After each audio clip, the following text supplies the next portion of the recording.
Hi everyone, welcome to this last session here today. It's going to be a discussion with Mustansir Dalvi and Ranjit Hoskote on his book, which is here. It's called Citizen Charles. And just to give a brief intro about Mustansir Dalvi, he was born in Bombay. He teaches architecture in Mumbai. He studied architecture at the Sri J College of Architecture and has a PhD from IIT Bombay. An architect, academic, and author, Dalvi's research interests include Mumbai's built history and its urban transformation.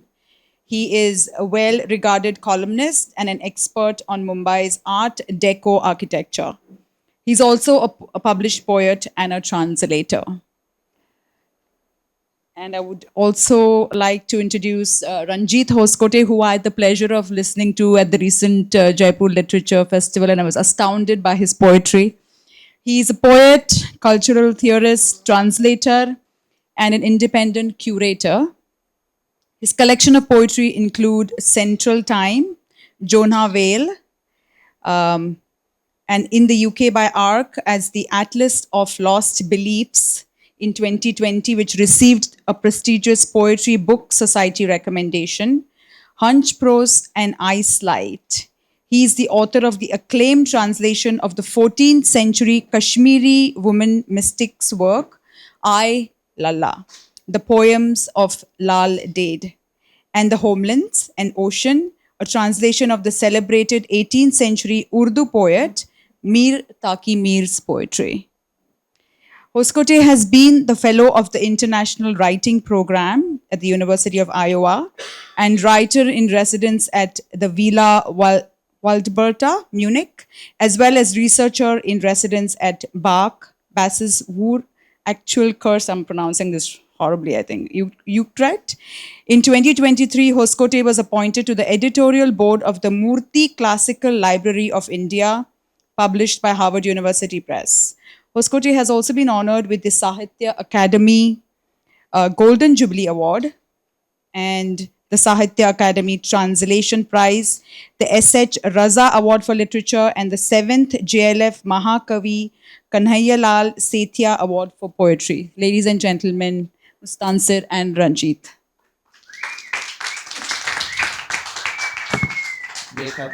Back. And also have your mic.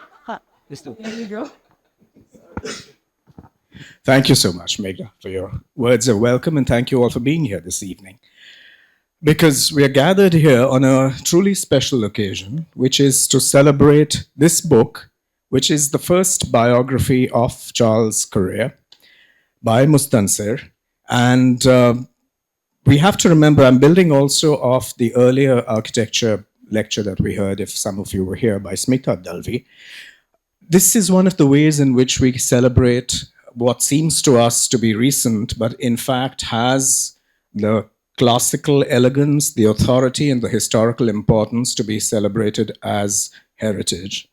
And in that context, the works of architects like Correa, for instance, Kanvende, Raj Rewal, Habib Rahman, a whole range of people, many of whom you spoke of, Doshi, Smita, that you spoke of. We need to cherish these oeuvres, these practices, especially because a terrible combination of forces today disregards this work. It wants to dismiss it as part of a wrong turn, a Nehruvian turn, for one, ideologically. And there's just a real estate greed, which is articulated in the form of neglecting this built form, sometimes actively assisting it in its downward gradient. And Kala Academy is a great example of a crisis point in that regard. But not only, there's the stadium in Ahmedabad, another of Charles's buildings, and so on. So before I launch into drawing you out on your book, I just want to say that last week I was in Trivandrum and I had an epiphany, which is friends who obviously knew my interest in Charles's work said, let's go get dinner at the Leela. So I said, what is the Leela? It's far away. It's Kovalam. So off we went. Yeah, when I got there, they said, look at it. I had the shock of my life. It was the Kovalam Beach Resort, a project that Correa started in the late 60s, and it was finished in the early 70s. it was extraordinary. The main part of the building was this shell which is open to the air. It opens out on the ocean, and the building itself comes down like a cascade of terraces. That's the slope that's really what makes that building so amazing. So, in many ways, Charles's presence was very important to us, whether we were architects, as you are, or friends of architecture, as I am. And I hope that as we go along this evening, we will talk about such experiences as his buildings, but also Vistara, which for both of us, unbeknownst to each other, was very important when we were very young. Yeah. But let me start, Mustansir, by first and foremost, let me ask you about the form of the book. There are many ways in which one could bear witness to Charles's work. You chose the form of what seems to me to be an intellectual biography in a certain way. Could you talk to us about this project? Yeah, Ranjit, I think that is a fair assessment of which was done, with which I approached the writing of the. Essentially, I did two things. One was to put Charles Correa in the context of his time, and that was very important for me because it's not only about the architect and the buildings that the architect does and so on, but it's the entire milieu in which the architect is in fact made possible. And that was important both from you know from a biographical point of view, in the sense of Charles's early life in Bombay and growing up in the Ballard estate and so on, going to the US, getting an education with pretty hardcore modernists, and then coming back and setting up a practice in a country that had just become a republic. Okay. And, flying on that initial momentum, which was provided by the state at that time and the head of the state at that time, if I may say so, Jawaharlal Nehru, who was looking for collaborators in every field to be able to take the country forward in a very short time. And the manner in which he envisaged the taking of the country forward was to look at what was the state of art in the world at that time, rather than put be obsessively burdened by the baggage of the past. He would never neglect the baggage of the past, but he was not obsessed by it. So it is in this context that Charles's practice emerges, and in fact, his first works are related to Gandhi. And that is a point of departure. The other point of departure, which kind of runs as a stream through the book, are his ideas. The one of the startling insights in researching about Charles over the entire period of his life was the fact that he could take ideas, develop them at a very early stage in his career, and those ideas would show up, at the very end, when he was doing his, last few buildings, with equal freshness and urgency. So uh, the biography kind of tries to trace these kind of trends more than anything else. So it is, in that sense, an intellectual biography. Yes. As you were speaking, it occurred to me that it's very often the case that we think of him as a Bombay person, incarnating Bombay's Yep. particular kind of cosmopolitanism, also because of his major role in the new Bombay plan, which we'll Very talk much so. about in a minute. Yep. But it also, as you pull back, you realize that for one, he was born in Secunderabad, comes to Bombay, but also draws, and later in life increasingly draws on his deep connections with Goa, with Moira on the one hand and Devar on the Devar. other. So they're very deep sources from which emerge a number of motifs in his work. The openness to sky, the central courtyard, the ritualistic pathway. We can all rattle off the Korea motifs, the staggered corner. But so many of these motifs have their basis here in the lived experience of Goan architecture. Uh, Tell us about your research process into both through actually looking at plans, sections, drawings, but also his voluminous writings, the essays, the Yep. occasional papers, and so on.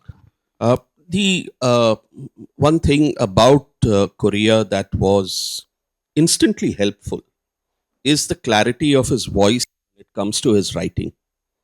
He writes beautifully and he writes simply. The most complex ideas can be communicated in as clear, almost jargon free language as you can imagine, in the sense he is the writer's writer. He may be writing for architects, but it's not only architects who can understand what he writes, everybody can. So that became a very important source for me, and I have, of course, quoted him several times throughout the book because that seemed to be the best thing.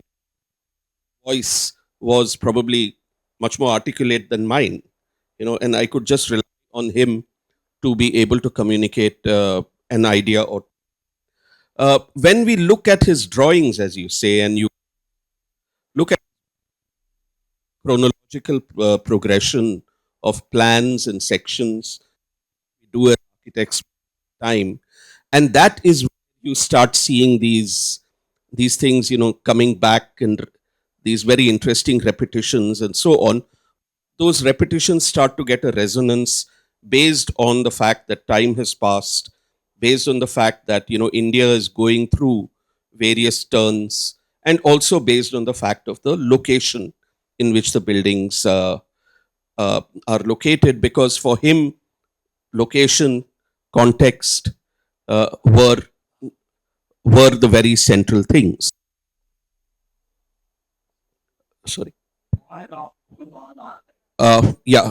Can I be heard clearly? Yeah. Or sure. Yeah. Yeah. That's okay. Yeah. So the ideas keep on rejuvenating as we go forward, and in a chronological way about the work he does. And one of the things that is very very important for me, and I have very much made it part of the book, is to discuss the several projects that did not happen. I think Korea can be studied through his unbuilt work as well as he can through his built work. And in his unbuilt work, we find some fabulous ideas, and fabulous projects that, had they actually happened, would have transformed those areas considerably. And it is our loss that they did not. It's also tragic that a great plan that did get built didn't really go according to social plan. And I'm thinking of both New Bombay and the Mill Lands, because what he saw to be the social and political driver of New Bombay was that government would move and the central business district, which would really move the population out of Bombay and reinvent the city around the bay.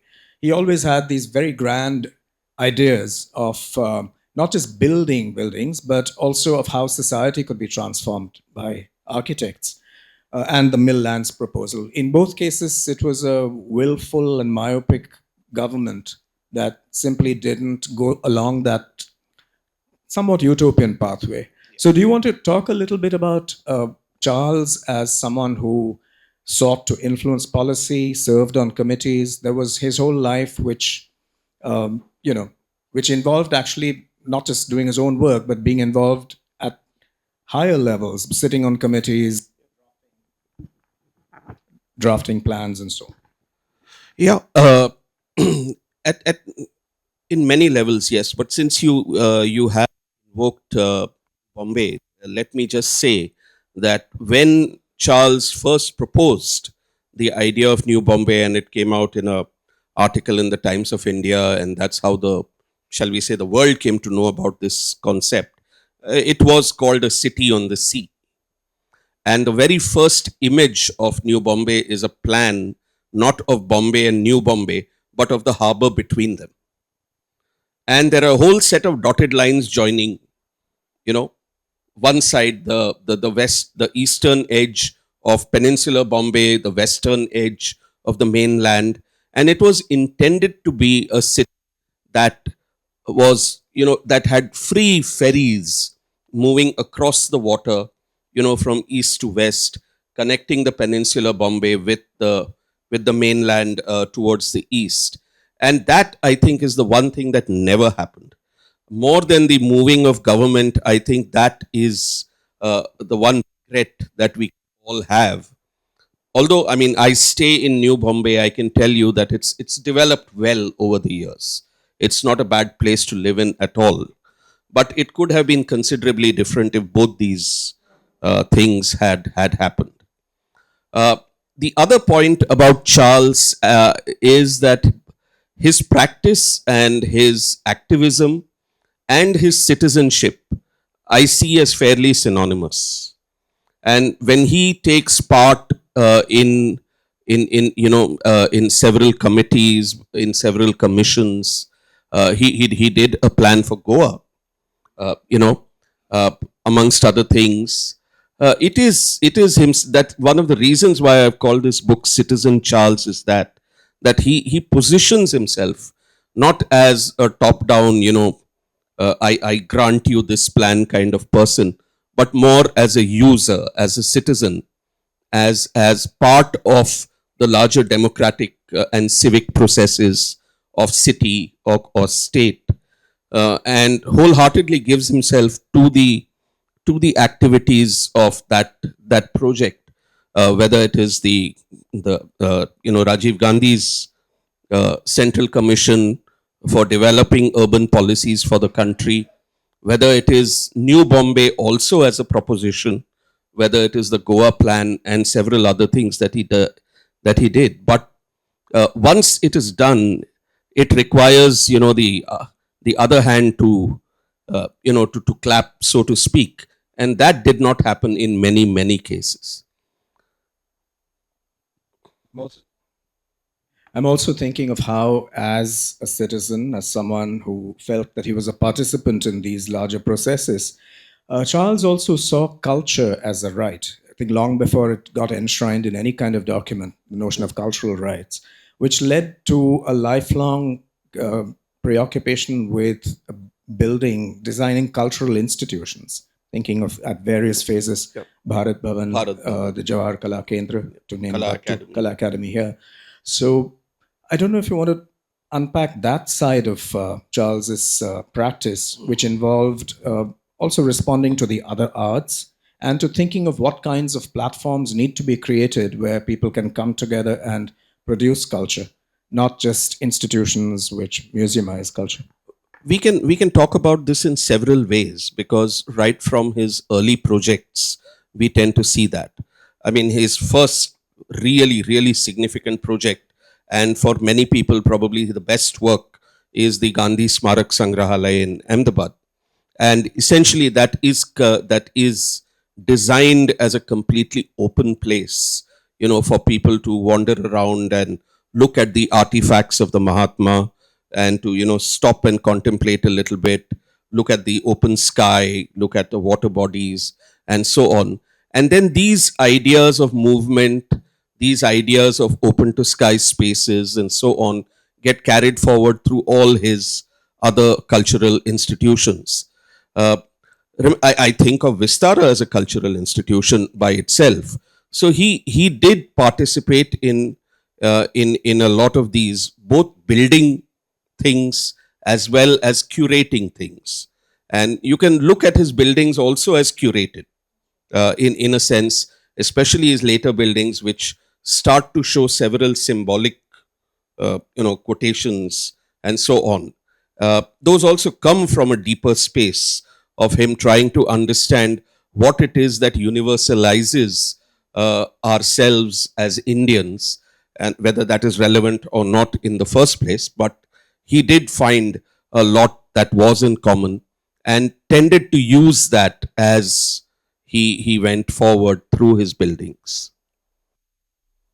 Come to Vistara, which there are some cultural experiences that you have early in life, which are really formative, which remain with you for the rest of your life, and which just reveal themselves in new dimensions. And certainly for me, Vistara was that one of those experiences. I was 17 uh, when this was 1986, and it was astonishing in the first place, just as a tour de force of exhibition making, that someone could, with such captivating magic, take you through centuries of time, various topographies, and, you know, make sure that we as visitors bore witness to a range of architectural practices, almost all of them from before the advent of the modern.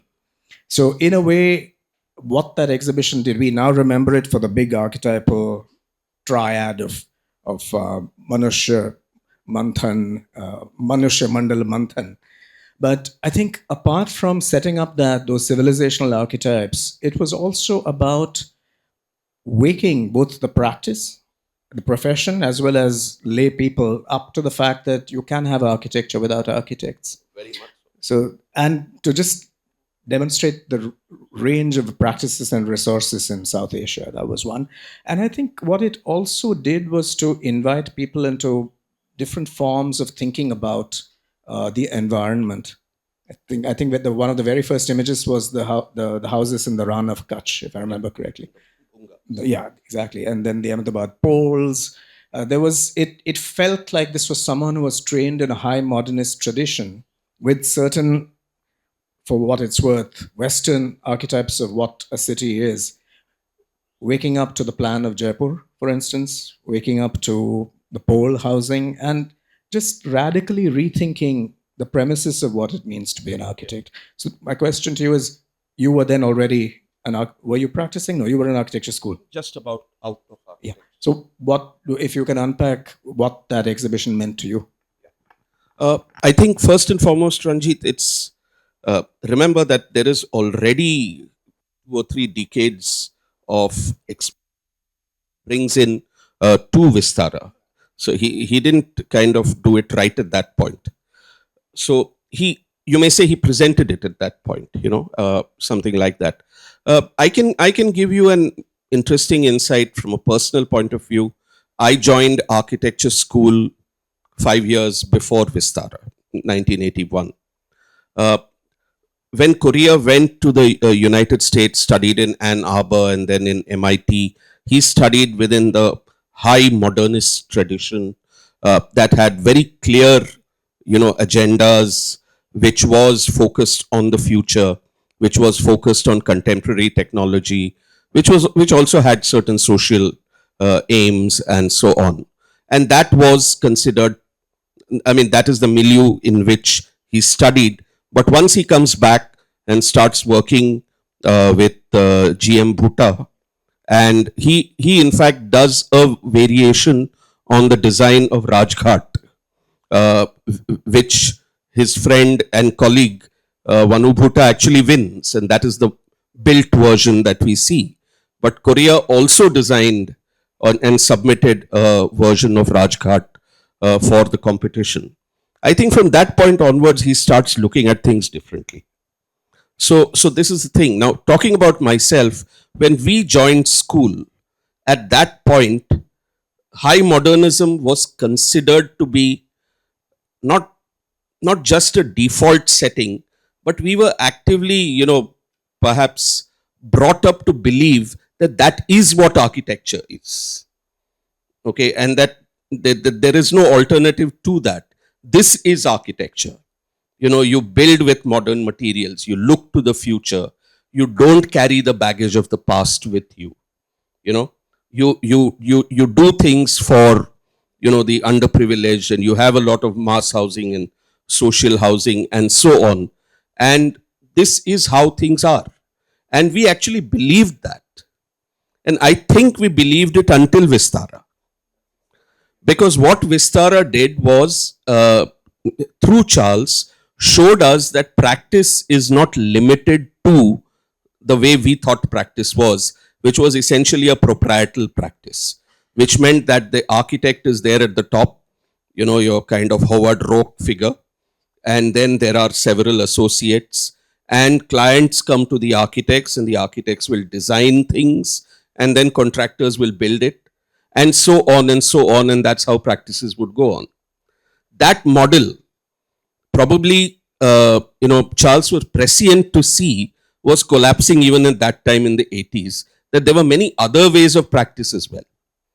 Okay, there could be practices which I think Smita talked about a little just an hour back, that were participatory, that were collaborative, that emerged out of the context entirely, that were, as you said, can you have buildings in which architects don't have a role at all? And he showed it all in Vistara, because for me, one of the most enduring images of Vistara are people in the middle of Bombay living in a pipe. Okay, living in a big pipe. Now, he showed this in an exhibition of architecture in which he is presenting the architecture of India since, you know, since maybe the Harappan civilization right until today. And amongst the things that he presents are people living in a pipe. So self-help housing is as legitimate a housing as, say, Charles Correa designing, say, the artist village at Belapur, you know. And he broke those barriers. And I think that made a very big difference to all of us. And I do believe it made a difference to the practice as well. Yeah, I've had a lot of time in the intervening 39 years to think about Vistara as well. And I know it's unjustly, I think, Smita, we might disagree. It's usually seen as the point at which postmodernism somehow gets going. Not that you're a votary of postmodernism.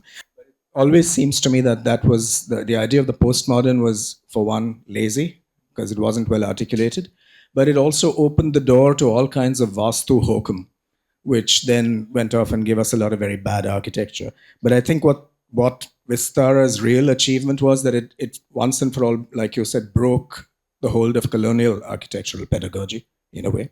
And as It broke modernist pedagogy. it broke modernist pedagogy as well. I was just thinking as you were speaking, it's pedagogues in earlier generations had also tried to sensitize architects to what had gone before. I'm thinking here of, does anybody remember Cyrus Jhabwala, by the way? Mm. If anyone's seen Annie, in which Annie gives it those ones, he's Yamdut in the film. But anyway, so Jhabwala at the Delhi school used to send his students off to look at the great architecture of the Mughals, Lodhis, etc. Claude Batley here did that with the Vadas. But it always came back to bringing these elements into an established, for what it's worth, Western-oriented kind of architecture. Vistara, I think, opened the door to rethinking all these things, crucially. I think. And maybe that promise of Vistara is yet to be achieved fully. But this might be the moment for you to read a passage from the book, Mustafa. I have chosen one passage which brings together several ideas that we have talked about so far. But this one passage is very important because, for one, it talks about an unbuilt work. For the second, it talks about Korea's concerns, which were very immediate and urgent, and he recognized, things happening as they were. And then it also presents Korea as someone who stands up and says, maybe you should do this, in what he himself calls architecture as argument. Okay, because he knows that this thing may never get built or anything, but let me put it there in the open for all to see.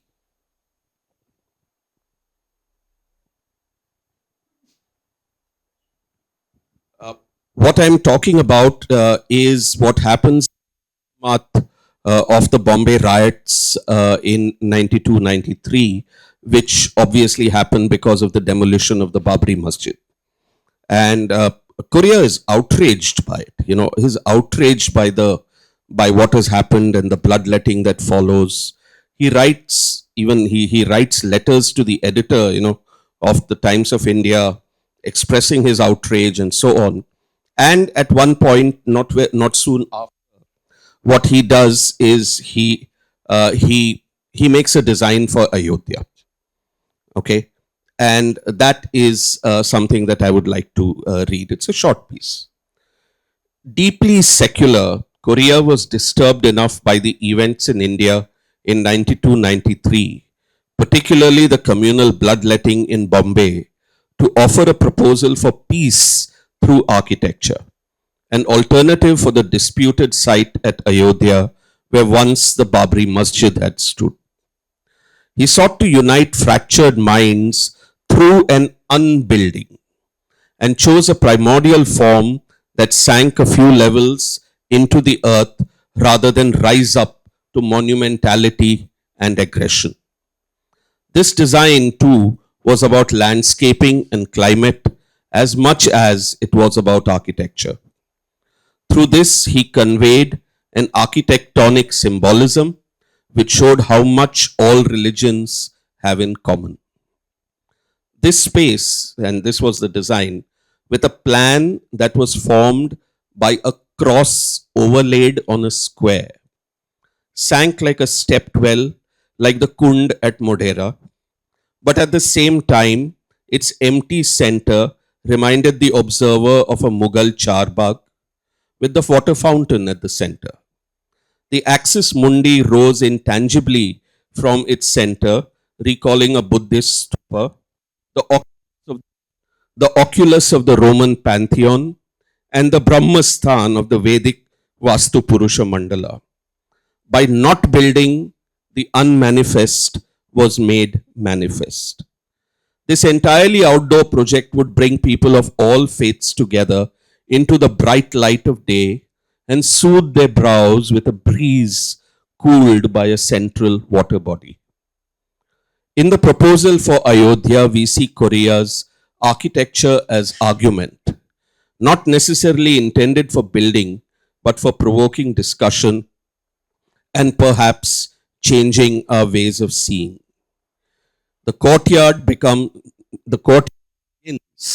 as a climatic device and then starts to garner a deeper signification as an empty center, devoid of form but full of possibility.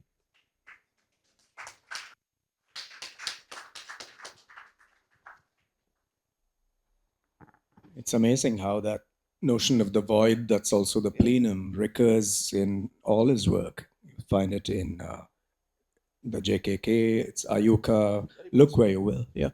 I'm also thinking of two things which I pick up from the passage you read. One, of course, is his dictum, form follows climate. And I'm thinking of what can that dictum of Charles's mean today when climate is uncertain? So what would his responses to the Anthropocene moment have been like, would be a question I'd ask. And it seems to me that he would have been geared to that challenge because he also had a lifelong and profound interest in scientific advances. So would you unpack that for us a little, just that dictum and how it played out in various projects, but also possibly its future? Yeah. Form follows climate is one of the nice things that Korea leaves with us. It is a variation of Louis Sullivan's form follows function, where the intention was that the building should resemble that which it actually does. Okay, and it comes from a point when superficiality of ornament was pretty rampant in the late 19th and the early 20th century. So much so that whatever the building was, it could be overlaid with a whole layer of entirely different semiotic meanings. The modernists removed all that and created buildings that looked exactly as they were supposed to behave, both from a point of view of the structural systems, how they were built, as well as from a point of view how they were used. When Korea talks about form follows climate, he kind of subverts this notion and says that you can only have a building based on where it is built. The context makes a difference because the context directly has climate related to it. He has written elsewhere that architecture in India is like a three-legged stool, and the three legs are technology, culture, and climate.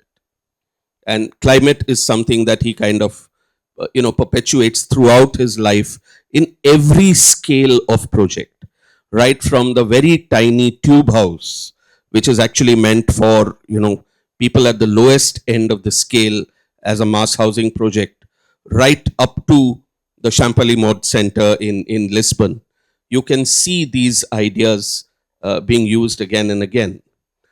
So the notion of a building, the shape of the building, the form, the plan, the section, based on the location and its usage, and the way that, say, the sun would fall on it and it would be battered by the rain or other elements, gives rise to the shape of the building. When you cut a building in section, you will find the manner in which the breeze moves through the building and is actually channeled to move through the building in a way that there is a constant convection or ventilation happening. These were very central to all his designs. And even, say, he could take the same idea of form follows climate and put it in a skyscraper like Kanchenjunga, which is one of the very few skyscrapers that he built, by making each unit, almost and putting them on the corner of a building and chewing out that corner so that the breeze would come in freely. Somewhere I think he wrote about it as stealing a piece of the sky for each apartment, something like that. And I think it's a lovely phrase, isn't it? And even if you are on, say, the 30th floor or something like that, you can get a piece of the sky for yourself. So that is the manner in which I think he went about his work. When you talk today of climate change and the uncertainties of climate, I'm sure he is cognizant of it. And to a certain extent, you can see that in his Lisbon design.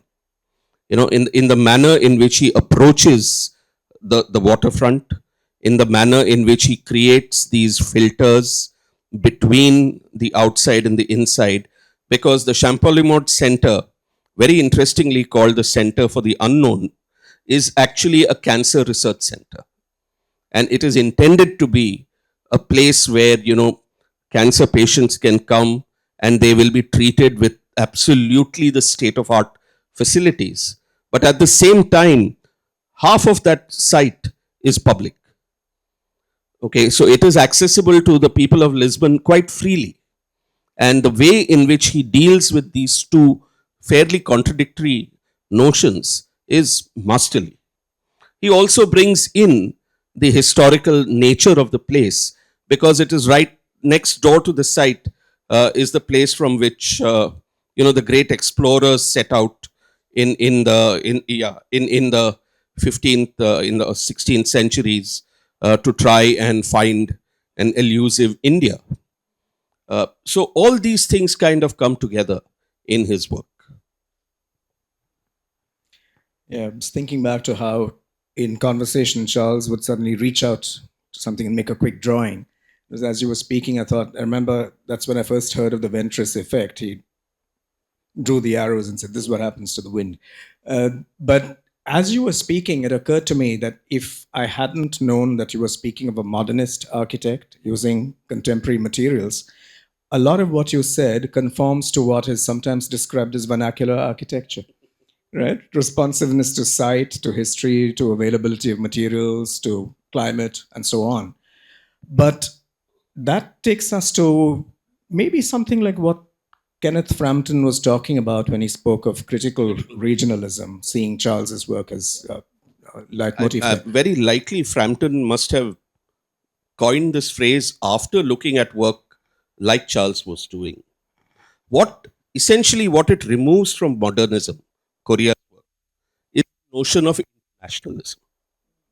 International modernism at that point in the early 50s was that architecture is so universal that any architect can build anything anywhere and it will still work. Or you could take the same building and in Bombay, or you could build it in Sao Paulo. Now, where technically it is not wrong, you can do exactly that. you should do that in the first place tells you how good an architect you are.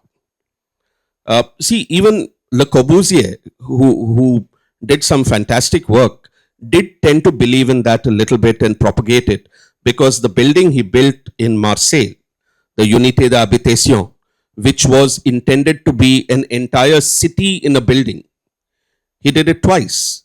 He built the same building in Berlin. And I think there itself you have a contradiction of contexts. Okay, the one in Marseille probably still works as well. It has the harsh Mediterranean sun hitting it, and the manner in which the facade is designed creates the necessary shades and probably the cross ventilation. But does it work in Berlin, where I think it snows in the winter? I'm not too sure. So this is just an example of what I mean when I talk about international modernism. And I do not think that Charles ever subscribed to that. When you look back at some of Corbusier's earliest writings, like The City of Tomorrow and its planning, it's very, very clear that it's an imperial Roman idea of the plan, Which can be done anywhere. Can be done anywhere. And in fact, which is why international modernism has this very neo-imperialist attitude to building. The tragedy is that a lot of developer-driven architecture does more or less that. More or less, exactly. So here comes a question to you now as a pedagogue. In what ways would you look to the work of Charles and his generation and offer these practices as exemplars to your students who have to go out and seek employment in a developer-run climate? Well, there is a problem there. Okay, if I look at my students as potential employees of developer-run practices, I don't think I can get too far with it. If I look at my students as potential practitioners of architecture, then yes, I think all these possibilities are there.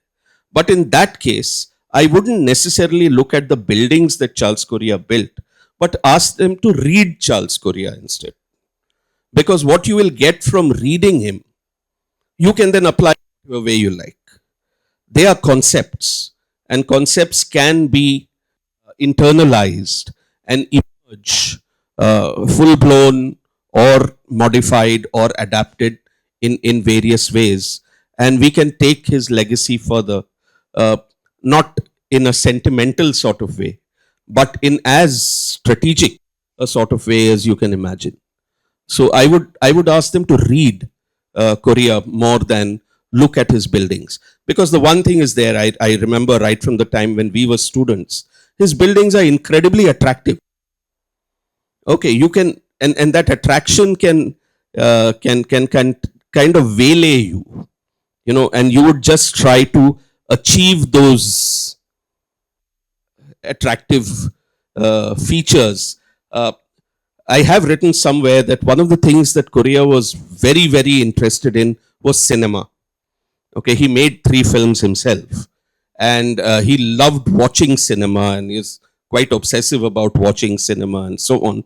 And I tend to see some of his buildings, or the manner in which you move through some of his buildings as very clearly curated mise en scène.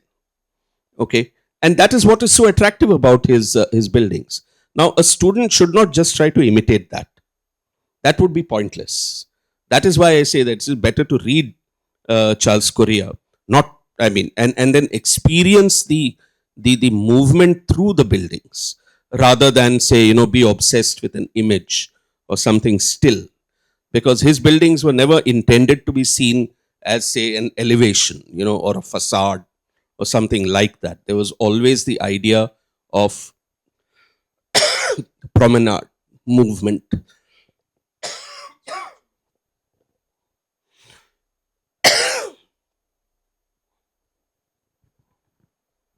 That's actually a wonderful way of thinking about his work. Also, I'm thinking of specific essays. For instance, the figure of Eklavya is key to his thinking. He devoted a whole essay to it. The idea that as a student, it's not only about being in the lineage of a guru, but it also has to do with going out into the world, having adventures, making mistakes, and figuring it out. So, are you ready to take questions from our friends and colleagues out here? Arti, do you have a mic that can travel to you? 10 minutes, you said.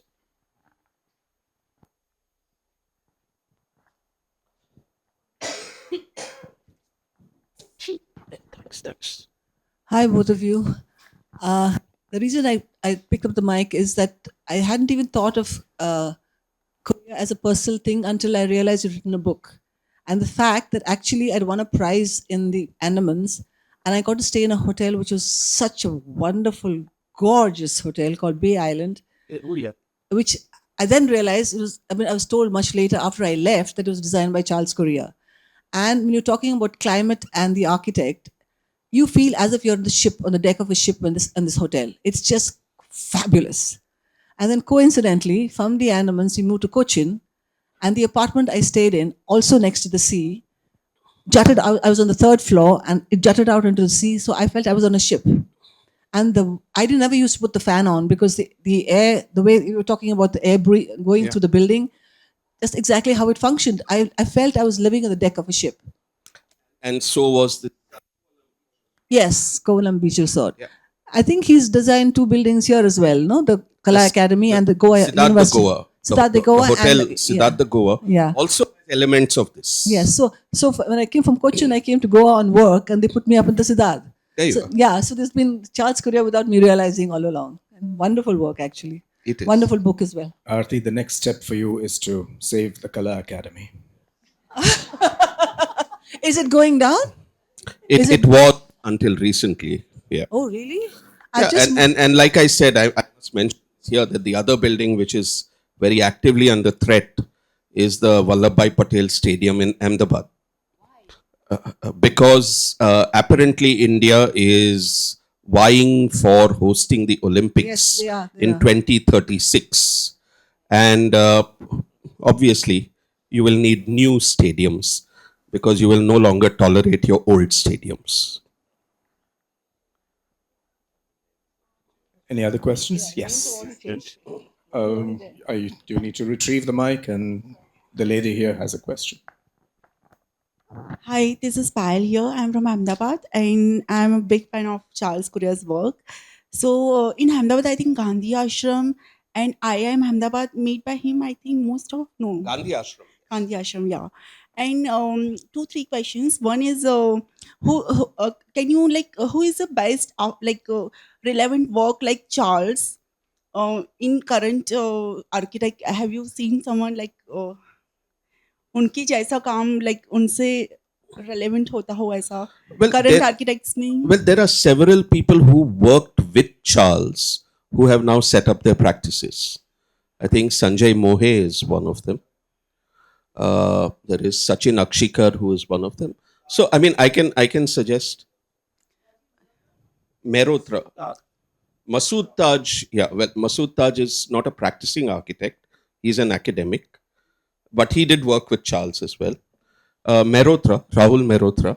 So these are just names I'm giving you of people who worked with Charles. And if you look at their work, surely you will see some resonances. Yeah. Shadows of it.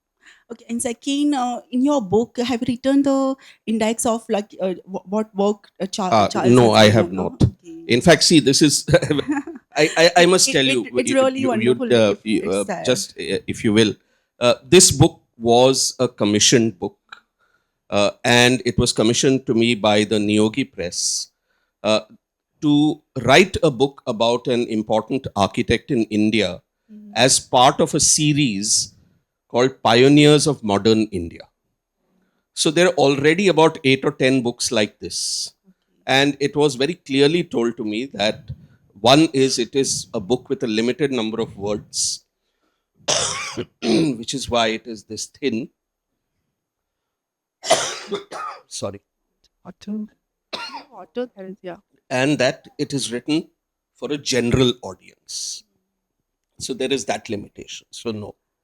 Okay, and third Another question. third question. Third question is what are the please have a water first. Yeah. Yeah. Third is what are the movies you told he has made or like something? So, yeah, I'm fine. I can't speak in. The movies is something I'm happy to tell you are in this book if you buy the book, because he made 2 or 3 films, and there are 2 or 3 films on him, all accessible through QR codes which are in this book. So at the end of each chapter, Now we'll sure buy the book. you will find a QR code which will take you to a YouTube of these films, Yeah. and you will be able to see all his films. Very quickly, his first film was his master's thesis in the MIT. Then he made a film on New Bombay, and he made a film on Bombay itself. So these are the 3 films he made, and then there are films made on him. One is by Arun Khopkar. One is a very beautiful film on the Champalimod Center in Lisbon. So do access them. I mean, one of the nice things about a book like this was the fact that it would be, it's not one of those high coffee table publications. It's a fairly simple book. So instead of putting photographs and things like that, I thought it would be a good idea to just put these QR codes, and you will still get access to the films. Okay. Thank you. What else are the questions? Okay, if I know. What's the Actually, I love the way you started the book, actually, with the train. It was a fantastic analogy, actually. I forgot to tell you that. Well, earlier. no, I mean, that is Charles himself. But then you wrote it. He said, I became an architect because I fell in love with toy trains. So, something like that. hi? I know very little about architecture, actually. It's a very practical sort of art, but even I have heard of Charles Correa. And my question is sort of building a little bit on what Pal was saying earlier. The question of, like the Charles Correa of our times. I mean, I've heard of very few architects. I've heard of Laurie Baker, I've heard of Correa, I've heard of Didi Contractor as well. So what is it that, what does it take for an architect to achieve that stature, firstly? And secondly, for a Korea to emerge in our times, what would it take for them to develop their distinct style? Fantastic question, but you're going to answer it. Well, I'll tell you what it took Charles Correa to emerge, and that is it took the specific environment in which he set up his practice, which is just after India became a republic, because that was the most fertile time for good architecture to emerge in this country, and it had fairly open patronage, from the state itself. It required that time. Would that happen today? Very unlikely. Okay, because the nature of state patronage is completely different, the way it is today. And of course, privatization is a very, very big thing. Remember that a large number of buildings of Charles Correa, even pre-liberalization. So they are in that state where we have still not kind of gone and opened our doors to the sort of vagaries of internationalism and so on. So, can someone like Charles Correa emerge at this point? For these reasons, perhaps not. But then I can tell you other reasons why also. Because he was so multifaceted that he presented himself in everything, as an architect, as an activist, as a citizen, which I would like to emphasize again and again, as a person who prepares development plans that can have an impact over decades, as a writer, as a filmmaker, as a public person as well, he was a very public person in his life. Uh, you require somebody to do all this for 65 years, and then perhaps we can talk about that. Also, just one last word, a footnote to what you said and what you asked, Annie. It's, there's too often a dominant myth that we only somehow came into our own after 1991 and the liberalization and all the rest of that. Actually, if you look at this period in which Correa and his confreres were active, that was the heroic period. It was about creating abundance in a scenario of lack. It was how do you, in a very short time, you're dealing with improbable constraints. It's a country ruined by colonialism and then by the partition, by World War II specifically, enormous shortages and forms of destruction.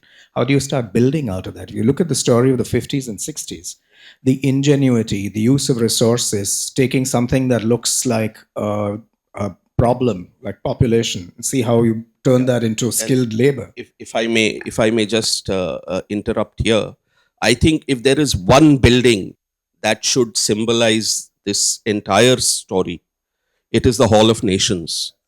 It is the Hall of Nations in Delhi, done by Raj Rewal. You know, the only concrete you would find anywhere, all built with human labor, not with automation. Okay, so in order to cast concrete, it is difficult enough to be able to create shuttering in concrete.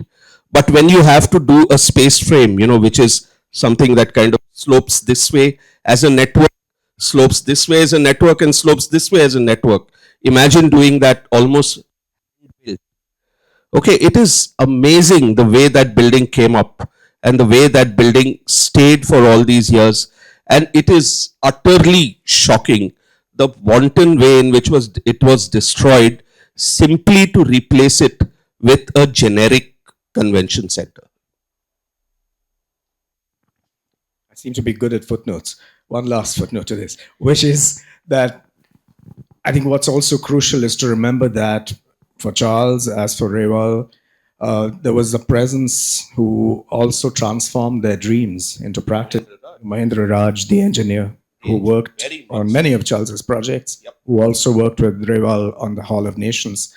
So what the destruction of these buildings means is also a completely crass refusal to look at how glorious these collaborations were. This was really the form of India, and destroying it has a very particular meaning. It means erasure, it means the destruction of public memory. And I think we should resist that.